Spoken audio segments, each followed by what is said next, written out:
Priscilla'S Box, Priscilla Brown. You don't really get to choose how your story begins. Not when you're born from bloodlines, tangled in chains and survival. My mama's mama, my grandmama, had 21 children. That wasn't just a big family. That was breeding. That was survival. That was slavery continuing in every way but name. See, Grandma was a slave. My granddaddy, he was the son of the man who owned his mother. Half white, half shame. That's the kind of history you don't read in school.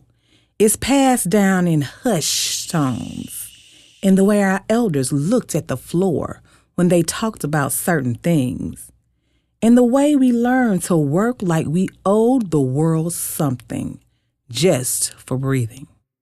My grandma, with 21 children, died in my mama's arms.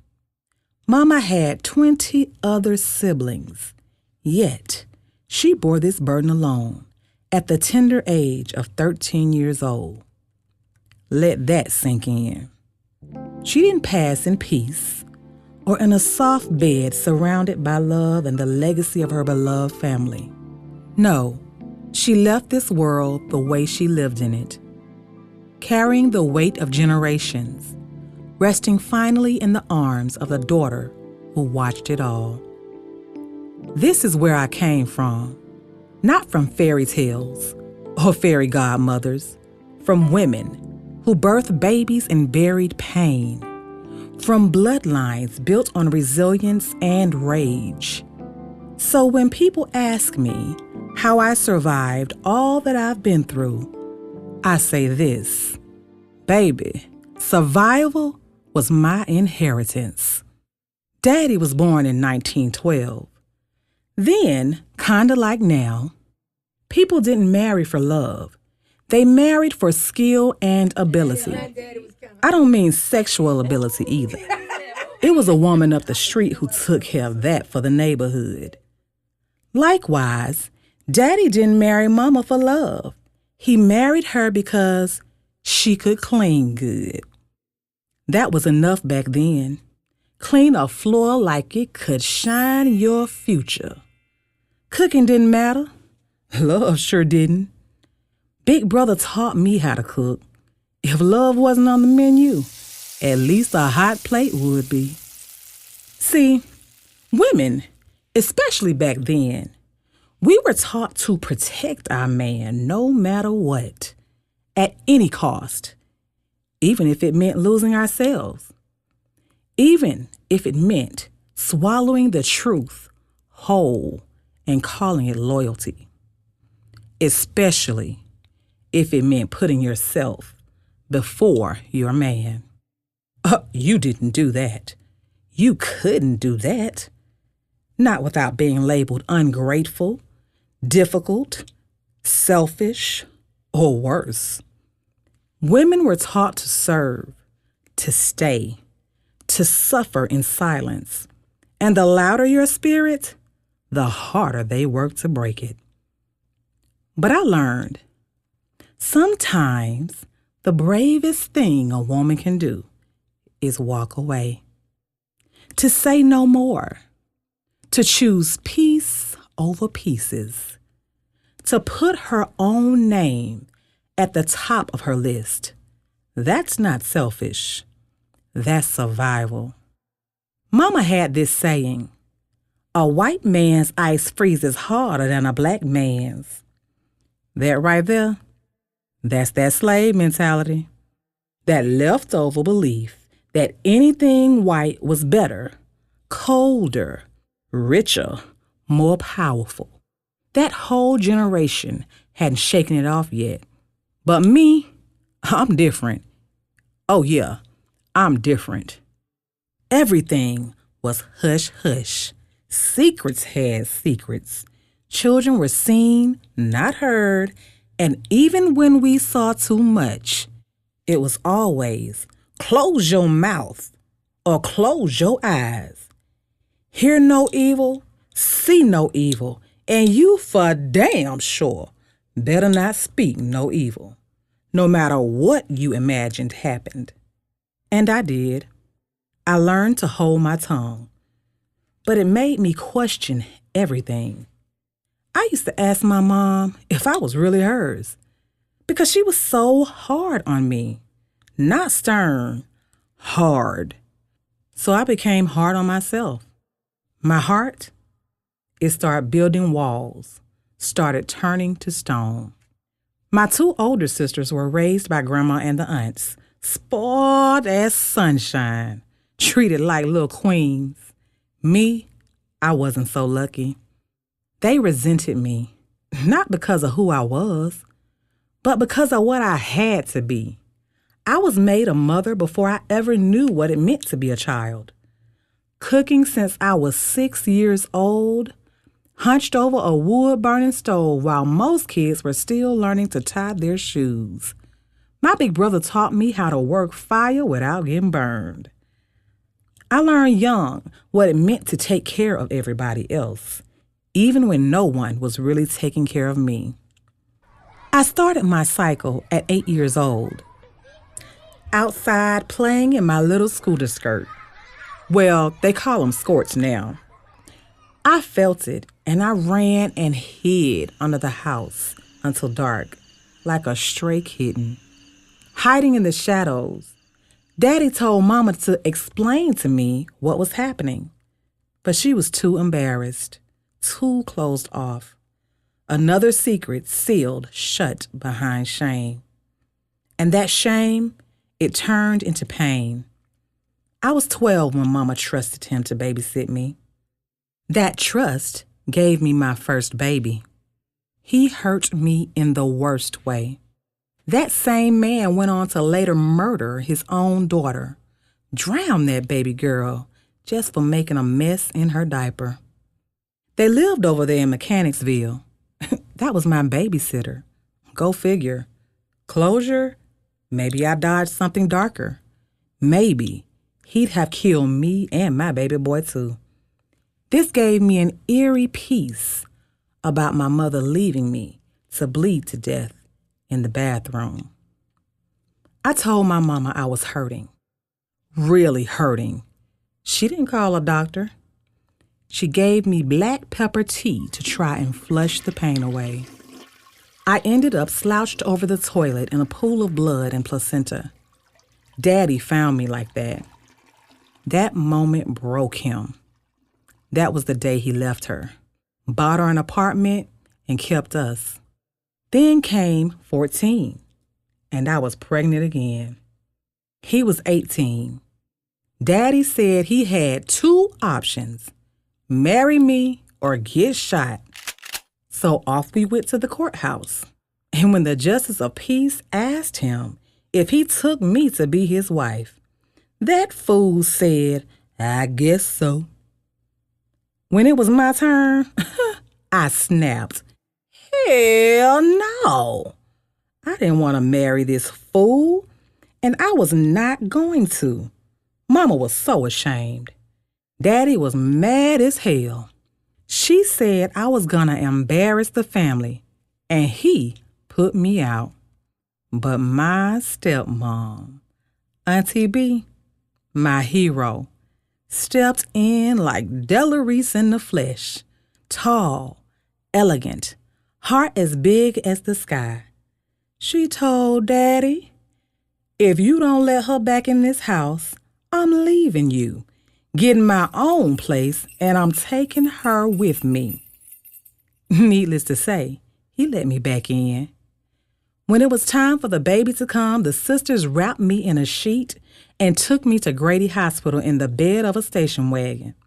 My baby boy came into this world premature, at 2 pounds, born with clubbed feet and spinal meningitis. Doctors said if he lived 5 years, he'd be a vegetable. They were doing so many crooked things to stop black reproduction. I refused to leave my baby when they tried to send me home. I wouldn't go. I stayed by his side, and when I needed to rest, Auntie B had my back. And he lived. Not just survived, but he lived. He was healed, and lives a fully normal life. He's 60 now, 55 years over, huh?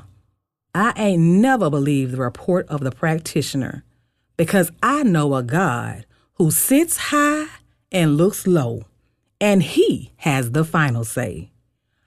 One day I crossed paths with an old woman, a stranger really, looked me in the eye and asked, "Baby, do you believe in Jesus Christ? 'Cause I'ma help you heal this child." The doctors wanted to break his legs, said it was the only way, I started. She cut me off. "No, don't let them cut your baby. They'll have your baby crippled for life. Let me show you something."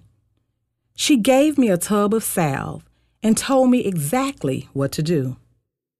After every bath, pat him dry and rub him. Make circles with both hands using your index and middle fingers. Move your left hand toward his head and your right hand down toward his tailbone. The same with his ankles, over and over, every single day. "You'll know when he been healed," she reassured me. One day, I was massaging him and something in his ankles cracked, snapped. I thought I'd broken my baby. I ran a whole block, sobbing, holding him tightly in my arms, thinking I had broken my sweet baby boy. She must have heard me running down the street screaming. When I arrived, the door was open and I fell in her arms, screaming, "I broke him! I broke my baby!" Then, as calm as still water, she said, "Baby, that's what I wanted you to do." At 16, Auntie B looked me in my eye one day and said, "Baby, don't hate your mama. You don't know her story. Find out where she come from, 'cause that's where your trauma come from. That's your mama's blood." Those words cracked something open in me. I stopped being angry and started being curious. Mama's mama died when she was just 13 years old.